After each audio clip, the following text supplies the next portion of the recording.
A friend of mine who was an officer invited me for a ride along.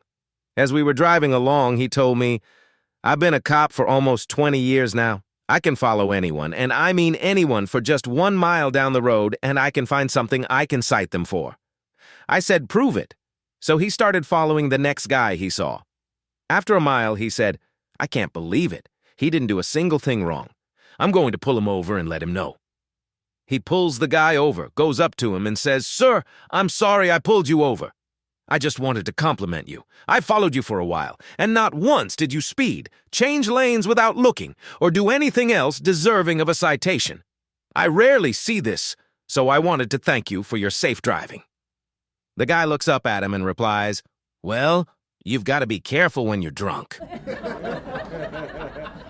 One winter morning during breakfast, a husband and wife in northern Minnesota were listening to the radio. They heard the announcer say, "We are going to have 8 to 10 inches of snow today. You must park your car on the even-numbered side of the street so the snow plows can get through." So the good wife went out and moved her car. A week later, while they are eating breakfast again, the radio announcer says, "We are expecting 10 to 12 inches of snow today. You must park your car on the odd-numbered side of the street so the snow plows can get through." The good wife went out and moved her car again. The next week, they were again having breakfast when the radio announcer said, "We are expecting 12 to 14 inches of snow today. You must park." Then the electric power went out. The good wife was very upset, and with a worried look on her face, she said, "Honey, I don't know what to do. Which side of the street do I need to park on so the snowplows can get through?" With the love and understanding in his voice that all men who are married to blondes exhibit, the husband replied, "Why don't you just leave it in the garage this time?" A guy is playing golf with his wife. They're on the 12th hole, and the guy slices his tee shot right into the woods. He trudges into the woods and locates his ball. It's in a little clearing, but there's a big barn between him and the green. He takes a good look and says, "Listen, honey, I think if you hold the barn door open, I can hit the ball right through the barn and onto the green." So his wife goes over and holds the door open. The guy takes a 4-iron and whack, hits the ball. The ball hits his wife right between the eyes, killing her instantly. Well, it's a year later, and the guy's on the same golf course with his new wife. They're on the 12th hole, and once again he hits a slice into the woods. Shaking his head with disgust, he heads into the woods. Sure enough, his ball is in about the same spot. Sadly, he takes out a 7-iron and lines up to hit the ball sideways back onto the fairway. Before he can take the shot, his new wife says, "Honey, I think I might be able to hold the barn door open for you. That way you can hit the ball through the barn and onto the green." The guy just shakes his head. "No way, dear," he says. "I tried that last year and ended up with a 9 on the hole." An ex-husband and an ex-wife are in court fighting in a bitter custody battle over their child. The judge asks the woman, "Why do you feel you deserve custody?" The woman says, "I brought that child into this world. My child literally came out of me. That is why I deserve custody." The judge nods his head and says, "That is a simple and logical reason. It makes sense." Then the judge turns his head to the man and asks, "She said her side of things. Why do you feel you deserve custody?" The man sits in his chair and slowly drinks from a can of Coke. Then he holds up the empty can in his hand and says, "Was this my Coke or my ex-wife's Coke?" Confused, the judge says, "I believe that was your Coke." The wife is also confused, and the judge looks over at her and asks, "Was that your Coke?" The ex-wife says, "No, it was his Coke." The man looks at the judge and says, "Good, we all agree. So when I put money in a Coke machine and a Coke pops out, the Coke is mine, not the Coke machine's, correct?" A man finds out his wife is cheating on him, so he walks into a bar. The bartender asks, "Why are you looking so blue?" The man replies, "I just found out my wife is cheating on me. I've decided I'm going to drink myself to death. I'll have some whiskey, please." The bartender looks shocked and says, "I'm sorry, but I can't help you kill yourself." The man asks, "Well, what would you do in my situation?" The bartender thinks for a bit and says, "If I found out a guy was sleeping with my wife, I wouldn't sit around feeling sorry for myself. I'd kill the guy." The man jumps up from his stool and shouts, "That's a great idea, thanks," and runs out of the bar. A couple hours goes by and the bartender is starting to get nervous. Suddenly, the man walks back into the bar with a big smile on his face. "Did you kill the guy?" the bartender asked nervously. "Nope, I slept with your wife. Whiskey, please." Late one night, a police officer was patrolling a desolate area popular with young couples doing more than just sitting in the dark. Catching his attention was a couple in a car with the interior light on. Moving closer, the cop could see a young man behind the steering wheel reading a newspaper. In the back seat, a young blonde was knitting. The lawman walked up to the vehicle and knocked on the driver's side window. The startled lad rolled it down and said, "Yes, officer?" "What are you doing?" the cop asked. "Isn't it obvious?" the young man replied. "I'm reading today's newspaper." Pointing to the blonde in the back seat, the policeman grunted. "And what's she doing?" "I believe she's knitting a sweater," the guy behind the wheel responded. "How old are you?" the cop inquired. "I'm 22, officer." "And the girl, how old is she?" The dude in the driver's seat looked at his watch and said, "She'll turn 18 in 10 minutes. A nun goes to the priest and says, "Father, there's a hole in the roof of your church." "Thank you for telling me," he replies, "but you've been here for years. It's our church." The next day, the nun goes to the priest and says, "Father, there's a broken window in our church." He thanks her again and calls for a repairman. The following day, the priest is preparing for a visit from the local bishop. As he is weeding the gardens, he cuts his hand. Calling the nun over, he says, "There's a bottle of rubbing alcohol in my quarters somewhere. Could you fetch it for me?" The nun nods and goes looking for it. It is as the priest is greeting the bishop that she returns from the church and loudly announces, "Father, don't worry about the weed. The alcohol was under our bed." Son, "Daddy, I fell in love and want to date this awesome girl." Father, "That's great, son. Who is she?" Son, "It's Sandra, the neighbor's daughter." Father, "Oh, I wish you hadn't said that. I have to tell you something, son, but you must promise not to tell your mother. Sandra is actually your sister." The boy is naturally bummed out, but a couple of months later, "Son, Daddy, I fell in love again and she's even hotter." Father, "That's great, son. Who is she?" Son, "It's Angela, the other neighbor's daughter." Father, "Oh, I wish you hadn't said that. Angela is also your sister." This went on a few more times, and finally the son was so mad he went straight to his mother crying. "Son, Mom, I'm so mad at Dad. I fell in love with 6 girls and I can't date any of them because Dad is their father." The mother hugs him affectionately and says, "You can date whoever you want. He isn't your father." A woman awakes during the night to find that her husband is not in bed. She puts on her robe and goes downstairs to look for him. She finds him sitting at the kitchen table with a hot cup of coffee in front of him. He appears to be in deep thought, just staring at the wall. She watches as he wipes a tear from his eye and takes a sip of his coffee. "What's the matter, dear?" she whispers as she steps into the room. "Why are you down here at this time of night?" The husband looks up from his coffee. "It's the 20th anniversary of the day we met." She can't believe he's remembered and starts to tear up. The husband continues, "Do you remember 20 years ago when we started dating? I was 18 and you were only 16, he says solemnly. Once again, the wife is touched to tears. "Yes, I do," she replies. The husband pauses. The words were not coming easily. "Do you remember when your father caught us in the back seat of my car?" "Yes, I remember," said the wife, lowering herself into the chair beside him. The husband continued, "Do you remember when he shoved the shotgun in my face and said, 'Either you marry my daughter, or I will send you to prison for 20 years?'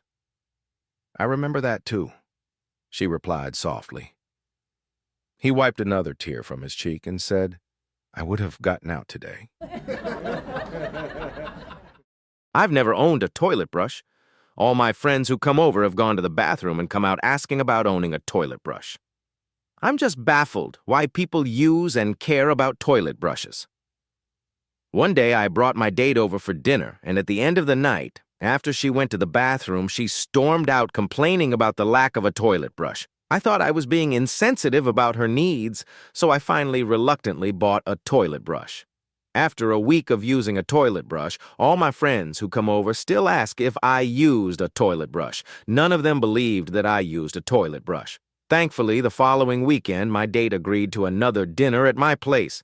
At the end, she clearly wanted to use the bathroom again, so I went first and made sure to use the toilet brush. There would be no mistake that I had used the toilet brush. I even left it in plain sight. She came out fuming and disgusted and complained about the toilet brush. I finally snapped. I don't get why everyone likes to use toilet brushes. I'm going back to toilet paper. A teacher goes for a long walk on the beach. She finds a shiny magic lamp, picks it up, and rubs it. There is a puff of blue smoke, and a genie pops out. You have 3 wishes. I can give you anything in the world. If I fail, I must become your personal genie for eternity. The teacher thinks for a moment and says, For my first wish, I want jewels. Silver, gold, platinum, whatever you have. Poof, the jewels appear. For my second wish, I want karma, lots of karma. Poof, the karma appears. The genie stares at the teacher, waiting for the third wish. I can give you anything in the world, he says again. The teacher thinks for a long time. As a teacher, I always hated careless mistakes from my students. I noticed that I accidentally wrote lamb instead of lamp. Please correct my mistake. The genie moaned in anguish. This is Reddit, he shouted. Once you post it, you can't edit the title. In that case, the teacher smiled, it looks like I've got myself a genie for eternity. A husband and wife are struggling in the bedroom. The husband has no trouble, but the wife just can't reach an orgasm. Frustrated, she tells him, I think I just get too warm. Determined to fix things, they visit a specialist, who suggests a simple solution. Try keeping a steady flow of cool air in the room. Eager to help, the husband asks his best friend to stand by the bed and fan them with a towel while they make love. The friend hesitates but eventually agrees. So as the husband and wife go at it, the friend dutifully waves the towel. 20 minutes pass, but nothing changes. The wife is still unsatisfied, while the husband is nearly done. Desperate to keep going, the friend suggests, why don't we switch? I'll take your place, and you handle the towel. Reluctantly, the husband agrees. 2 minutes later, the wife suddenly gasps, trembles, and lets out an earth-shattering orgasm, the most intense she's ever had. The husband watches in amazement, nods approvingly, and says, Now that, my friend, is how you waft a bloody towel. Pierre, the famous French fighter pilot, takes his girlfriend Vicky out for a picnic by the River Seine. It's a beautiful day and love is in the air. Vicky leans over to Pierre and says, Pierre, kiss me. He grabs a bottle of red wine and splashes it on Vicky's lips. What are you doing, Pierre? Says the startled Vicky. I am Pierre, the famous fighter pilot. When I have red meat, I have red wine. She smiles, and they start kissing. A moment later, Vicky says, Pierre, kiss me lower. Our hero tears her blouse open, grabs a bottle of white, and starts pouring it all over her breasts. Pierre, what are you doing? Asks the bewildered Vicky. To which Pierre exclaims, I am Pierre, the famous fighter pilot. When I eat white meat, I have white wine. Things really start to steam up. Vicky leans close to his ear and whispers, Pierre, kiss me lower. Our hero rips off her underwear, grabs a bottle of cognac, and pours it in her lap. He then strikes a match and lights it on fire. Vicky shrieks and dives into the river. Standing waist deep in the water, Vicky throws her arms upwards and is furious. Pierre, what in the hell are you doing? Our hero stands up defiantly and says, I am Pierre, the famous fighter pilot. When I go down in flames. Every Friday night after work, Bubba would fire up his grill and cook some delicious venison steaks. But all of Bubba's neighbors were Catholic, and during Lent, they couldn't eat meat on Fridays. The mouth-watering aroma of Bubba's steaks was causing quite the stir, so they decided to talk to their priest. The priest came over to Bubba's house and suggested, Bubba, why don't you become Catholic? That'll solve the problem. So Bubba went through some classes, studied hard, and finally attended Mass. As the priest sprinkled holy water over him, he said, You were born a Baptist, raised a Baptist, but now you are a Catholic. The neighbors were thrilled. Finally, peace. But when Friday night came around, that familiar smell of grilled venison filled the air again. The neighbors were furious. They called the priest, and he rushed over, ready to give Bubba a stern talking to. But when he got to the backyard, he froze. There was Bubba, standing by the grill holding a small bottle of holy water. He carefully sprinkled the meat and said, "You were born a deer, you were raised a deer, but now you are a catfish." A worried wife took her husband to the doctor and said, "Doctor, my husband can only perform once? Just once?" The doctor examined the husband carefully, then suddenly burst out laughing. The wife, puzzled and a little annoyed, asked, "Why are you laughing, doctor? This is serious." The doctor replied, "Oh, I'm sorry, ma'am. He may only perform once with you, but with your neighbor he goes 3 rounds, stopping only to drink water in between." The geography of a woman as she ages.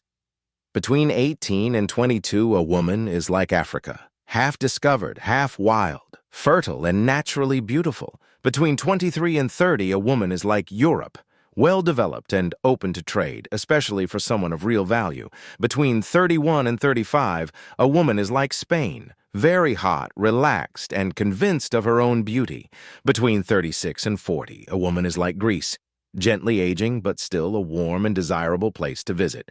Between 41 and 50, a woman is like Great Britain, with a glorious and all-conquering past. Between 51 and 60, a woman is like Israel, has been through war, doesn't make the same mistakes twice, and takes care of business. Between 61 and 70, a woman is like Canada, self-preserving but open to meeting new people. After 70, she becomes Tibetan, wildly beautiful with a mysterious past and the wisdom of the ages, an adventurous spirit and a thirst for spiritual knowledge.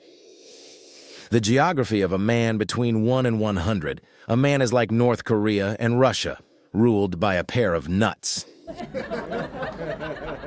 A business was looking for office help and puts a sign on the window. The sign reads, "Help wanted. We are an equal opportunity employer looking for someone good with computers, Word, and Excel, and who is bilingual." One day a dog walks up, sees the sign, and goes inside. He looks at the receptionist, looks back at the sign, and barks. Figuring out what the dog came here for, the receptionist gets the office manager, who looks at the dog surprised. However, the dog looks so confident that the manager led him into the office, where the dog jumped on a chair and looked at the manager. The manager sits down, looks back at the dog, and says, "I can't hire you. The sign says that you have to be able to use a computer and Word." The dog jumps down, walks to a computer, and begins to create a Word document, drafting a letter for the manager. Caught off guard but unconvinced, the manager says, "The sign also says you have to be good with Excel." The dog then goes on to create a perfect spreadsheet that works flawlessly the first time. Dumbfounded, the manager looks at the dog and says, "I realize that you are a very intelligent dog with some interesting abilities. However, I still can't hire you." The dog jumps down and walks over to a copy of the sign, putting his paw on the phrase "equal opportunity employer." The manager says, "Yes, we are an equal opportunity employer. However, the sign also says you need to be bilingual." The dog looks at the manager confidently and says, "Meow."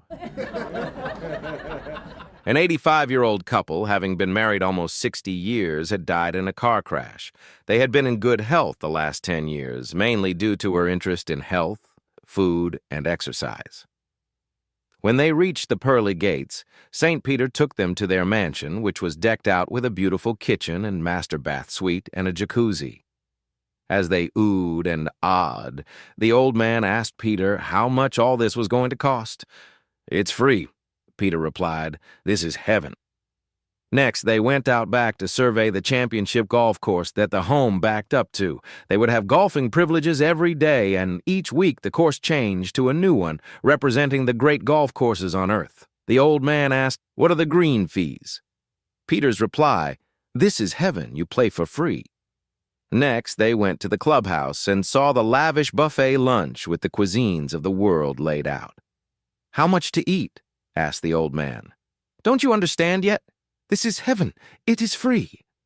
Peter replied with some exasperation. "Well, where are the low-fat and low-cholesterol tables?" the old man asked timidly. Peter lectured, "That's the best part. You can eat as much as you like of whatever you like, and you never get fat and you never get sick. This is heaven." With that, the old man went into a fit of anger, throwing down his hat and stomping on it, shrieking wildly. Peter and his wife both tried to calm him down, asking him what was wrong. The old man looked at his wife and said, "This is all your fault. If it weren't for your blasted brand muffins, I could have been here 10 years ago." So these two ladies walk into a mortician's office. The first woman says to the mortician, "I've got my husband here in his very best blue suit, but what I'd really appreciate is if you could have him in a black suit for the funeral. Here's a blank check. Use whatever you need. I just want him in a black suit." The mortician agrees and thanks the woman, and the first woman leaves. Now the second woman comes in and says, "I know I've brought my husband wearing a black suit, but I've always really loved him in blue. Is there any way you can have him in a blue suit for his funeral?" The mortician assures her that it's not a problem, and the second woman thanks her and leaves. A few days later, the mortician shows up at the first man's funeral, and his widow walks up and says, "Thank you so much for doing this. My husband looks wonderful in the black suit you found him." The mortician replies, "Of course I was happy to do it, and here's your check back." "No, I really appreciate it, and I want to pay you. Just take whatever you need." "Oh, no, really, it didn't cost me anything. You see, right after you came in, a woman showed up with her husband in a black suit, and she wanted him wearing blue, so in the end, all I had to do was switch the heads." He asked his wife to bury him with all his money, so this is what she did. There was a man who had worked all of his life and had saved all of his money. He was a real cheapskate when it came to his money. He loved money more than just about anything, and just before he died, he said to his wife, "Now listen, when I die, I want you to take all my money and place it in the casket with me, because I want to take all my money to the afterlife." So he got his wife to promise him with all her heart that when he died, she would put all the money in the casket with him, when one day he died. He was stretched out in the casket. The wife was sitting there in black next to their best friend. When they finished the ceremony, just before the undertakers got ready to close the casket, the wife said, "Wait a minute." She had a shoebox with her. She came over with the box and placed it in the casket. Then the undertakers locked the casket and rolled it away. Her friend said, "I hope you weren't crazy enough to put all that money in there with that stingy old man." She said, "Yes, I promised. I'm a good Christian. I can't lie. I promised him that I was to put that money in that casket with him." "You mean to tell me you put every cent of his money in the casket with him?" "I sure did," said the wife. "I got it all together, put it into my account, and I wrote him a check."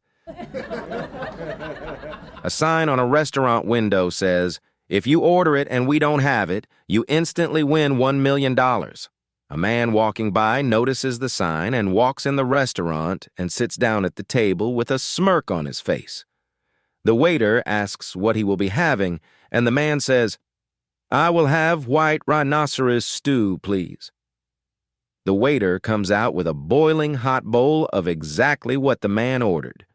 The man is taken by surprise, but he eats the stew and pays for his very expensive meal. He leaves angrily. The next day, he comes back and sits at the table with a smirk on his face again. He tells the waiter, "Today I will have bullet ants stuffed with dolphin meat." The waiter leaves and quickly comes back after a few minutes with exactly what the man ordered. The man, surprised again, eats his meal angrily, pays, and leaves. The next day, he comes back and sits at the table and tells the waiter, "Today I will have a lactating mermaid breast sandwich." A few minutes go by and the waiter comes out holding 2 massive duffel bags with the $1 million. The man, overcome with excitement, says, "I knew it! You don't have mermaid breasts." The waiter tells him politely, "We actually have it, sir. It's just that we ran out of bread." A traveling salesman whose car is broken down goes to the door of the closest farmhouse. The farmer says, "You can spend the night, but you'll have to share a room with my daughter." The daughter, a gorgeous 20-something, winks at him over her father's shoulder. "Oh, I don't mind that," exclaims the salesman. "Just one thing," says the farmer. "No funny business. If you touch her, I'll kill you." "Oh, no, sir," says the salesman. "You can count on me." Just to be safe, the farmer builds a wall of eggs between the 2 beds in the daughter's room. To get through, one of them would have to break them. However, in the middle of the night, the salesman can no longer control himself, busts through the eggs, and he and the willing farmer's daughter spend some passionate time together. They break all the eggs in the process. When they're done, they spend the rest of the night piecing the eggs back together one by one and rebuilding the wall. They couldn't get the yolks in, so they just glued the shells together and threw away the rest, so there was a wall of empty eggs. The next morning, the farmer goes to his daughter's room and takes a couple of eggs to the kitchen to make breakfast. However, all the eggs he tries to turn out empty. When the salesman wakes up, he goes down and is surprised to find the farmer staring out the window at his chickens holding a shotgun. "What are you doing?" asked the man. The farmer continues to stare. "I think one of my roosters is using a condom." A professor at the University of Kentucky was giving a lecture on the supernatural. To get a feel for his audience, he asks, "How many people here believe in ghosts?" About 90 students raise their hands. Well, that's a good start. Out of those of you who believe in ghosts, do any of you think you have seen a ghost? About 40 students raise their hands. That's really good. I'm really glad you take this seriously. Has anyone here ever talked to a ghost? About 15 students raise their hands. Has anyone here ever touched a ghost? 3 students raise their hands. That's fantastic. Now let me ask you one question further. Have any of you ever made love to a ghost? Way in the back, Bubba raises his hand. The professor takes off his glasses and says, "Son, all the years I've been giving this lecture, no one has ever claimed to have made love to a ghost. You got to come up here and tell us about your experience." The student replied with a nod and a grin and began to make his way up to the podium. When he reached the front of the room, the professor asks, "So, Bubba, tell us what it's like to have sex with a ghost." Bubba replied, "Shit! From way back there, I thought you said goats." 2 old friends were just about to tee off at the first hole of their local golf course when a chap carrying a golf bag called out to them, "Do you mind if I join you? My partner didn't turn up." "Sure," they said. "You're welcome." So they started playing and enjoyed the game in the company of the newcomer. Partway around the course, one of the friends asked the newcomer, "What do you do for a living?" He replied, "I'm a hitman." "You're joking," was the response. "No, I'm not," reaching into his golf bag, pulling out a beautiful sniper's rifle with a large telescopic sight. "Here are my tools." "That's a beautiful telescopic sight," said the other friend. "Can I take a look? Think I might be able to see my house from here." So he picked up the rifle and looked through the sight in the direction of his house. "Yeah, I can see my house all right. This sight is fantastic. I can see right in the window. Wow, I can see my wife in the bedroom. I can see she's naked. What's that? Wait a minute, that's my neighbor in there with her. He's naked as well. The bitch?" He turned to the hitman. "How much do you charge for a hit?" "I do a flat rate for you. $1,000 every time I pull the trigger. Can you do 2 for me now?" "Sure. What do you want?" "First, shoot my wife. She's always been mouthy, so shoot her in the mouth. Then the neighbor. He's a friend of mine, so just shoot his dick off to teach him a lesson." The hitman took the rifle and took aim, standing perfectly still for a few minutes. "Are you going to do it or not?" said the friend impatiently. "Just wait a moment. Be patient," said the hitman calmly. "I think I can save you $1,000 here." 2 elderly people living in trailer estates, he a widower and she a widow, had known each other for a number of years. One evening, there was a community supper in the big activity center. The 2 were at the same table, across from one another as the meal went on. He took a few admiring glances at her, and finally gathered the courage to ask her, "Will you marry me?" After about 6 seconds of careful consideration, she answered, Yes, I will." The meal ended, and with a few more pleasant exchanges, they went to their respective places. Next morning, he was troubled, and he thought to himself, did she say yes or did she say no? He couldn't remember. Try as he might, he just could not recall, not even a faint memory. With trepidation, he went to the telephone and called her. First, he explained that he didn't remember as well as he used to. Then he reviewed the lovely evening past. As he gained a little more courage, he inquired, "When I asked if you would marry me, did you say yes or did you say no?" He was delighted to hear her say, "Why, I said yes, that I would, and I meant it with all my heart." Then she continued, "I am so glad that you called, because I couldn't remember who had asked me."